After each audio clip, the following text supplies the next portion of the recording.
안녕하세요. 예수의 전선교회 안희한 목사입니다. 전광훈 씨가 설교라고 하는 것을 보면은요, 진짜 유치합니다. 얼마나 무식한지요. 웃음이 저절로 나와요. 근데 그렇게 무식하고 수준 떨어지는 설교를 들으면서 아멘하고 열광하는 광신도들. 참 비참하죠. 불행하죠. 가스라이팅 되니까 제정신이 아닌 거예요. 자, 전광훈 씨가 어떤 논지를 또 전개를 했느냐. 아주 배꼽 잡을 논지를 전개를 했는데요. 하나님이 시대마다 딱 한 사람의 교장 선생님을 세우신대요. 아담이 교장 선생님이래요. 그 다음에 아브람이 교장 선생님이래요.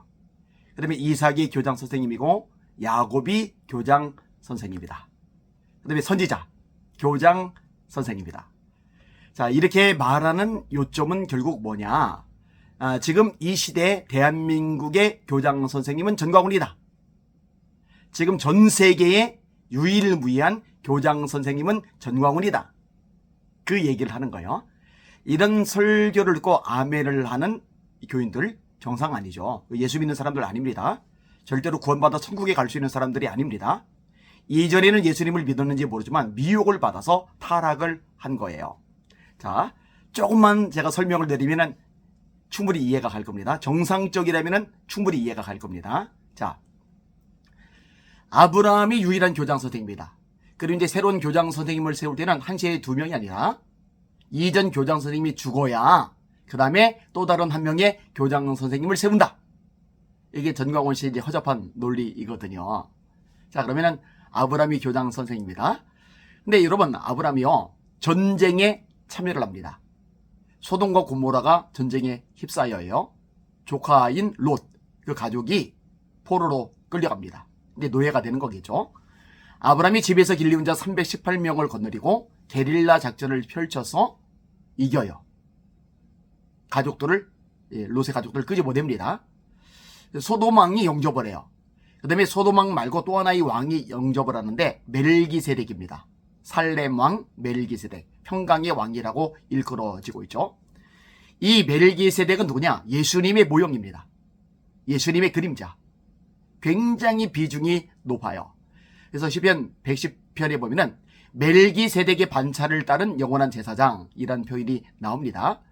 여러분, 제사장은요, 원래 레위 후손이어야 돼요. 레위 후손 중에서도 아론의 자손이어야 돼요.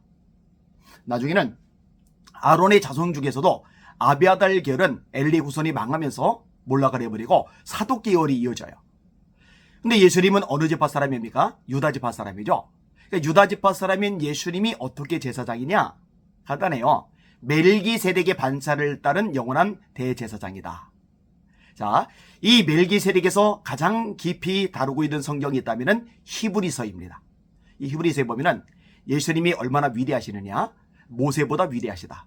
모세는 집의 사환으로서 충성을 하였고 예수님은 집의 주인으로서 충성을 하였다.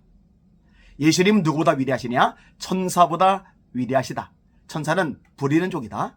구원 얻을 후사들을 섬기라고 하나님이 보내신 거다. 예수님은 주님이시다. 그 다음에 누구보다 위대하시냐? 제사장보다 위대하시다. 일반 제사장들은 자기를 위해서 번제를 드려야만 해요. 왜? 본인도 죄인이니까. 예수님은 그러실 필요가 없어요. 죄가 없으시니까. 일반 제사장들은 숫자가 많아요. 왜? 영원하지 않으니까. 예수님은 한 번으로 충분합니다. 왜요? 영원하시니까. 일반 제사장들은 양으로, 때론 소로, 때론 비둘기로 드리겠죠. 이렇게 짐승으로 제사를 드리는데 예수님은 당신의 몸으로 드리셨어요. 일반 제사장들은 제사를 반복해야 되는데 예수님은 그러실 필요 없어요. 단번에 영원한 효력을 지니는 제사를 드리셨으니까요. 그래서 히브리서 말씀하는 거예요. 우리에게는 대제사장은 우리 연약함을 동정하지 아니하는 자가 아니요 우리와 한결같이 시험을 받은 자로 돼 죄는 없으시리라. 특별히 천사보다 위대한 예수님, 모세보다 위대한 예수님, 요 항목보다 제사장보다 위대하신 대제사장이신 예수님, 이 항목이 굉장히 많이 언급이 돼요. 그러면서 등장하는 인물이 누구냐? 멜기세덱입니다. 멜기세덱이 아브라함보다 위에요. 논란의 여지가 없이 낮은 자가 높은 자에게 복 빌음을 받느니라. 누가 복을 빌어줬어요? 멜기세덱이. 누가 복 빌음을 받았어요? 아브라함이. 누가 높아요? 멜기세덱이. 왜? 예수님의 모형이니까. 아니 그러면은 한 시대 한 명이라면서요. 아니 그러면은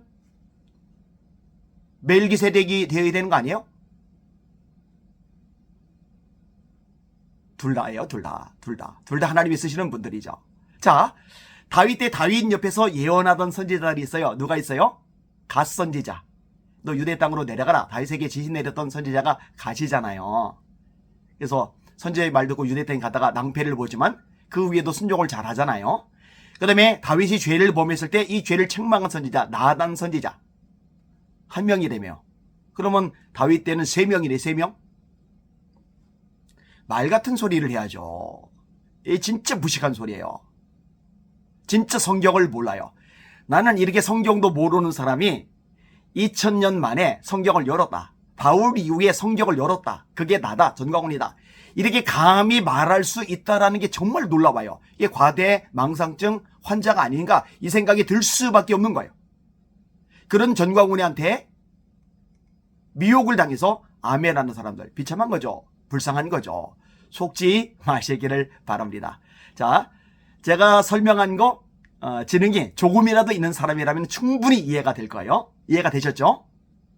근데 이거를 이해 못하는 사람들 불쌍한 거죠. 그러니까 그 영혼 돌려서 기도해 주셔야만 합니다. 하나님의 말씀만이 우리 유일한 기준이라는 거 절대로 놓치지 마시고 미혹하는 영들이 마지막 때 많이 나타나요. 거짓 선지자들, 거짓 그리스도들이 일어날 거라고. 할 수만 있으면 택하신 자들로 미혹한다고 성경이 말씀하고 있는데 이미 그런 현상이 나타나고 있어요. 전가온 현상이 그런 현상이에요. 대표적인 케이스죠. 미혹되지 마시고 말씀에 있어서 날마다 전진하시고 승리하시는 여러분들 되시길 바랍니다. 날마다 예수의 이름으로 전진하고 승리합시다. 할렐루야.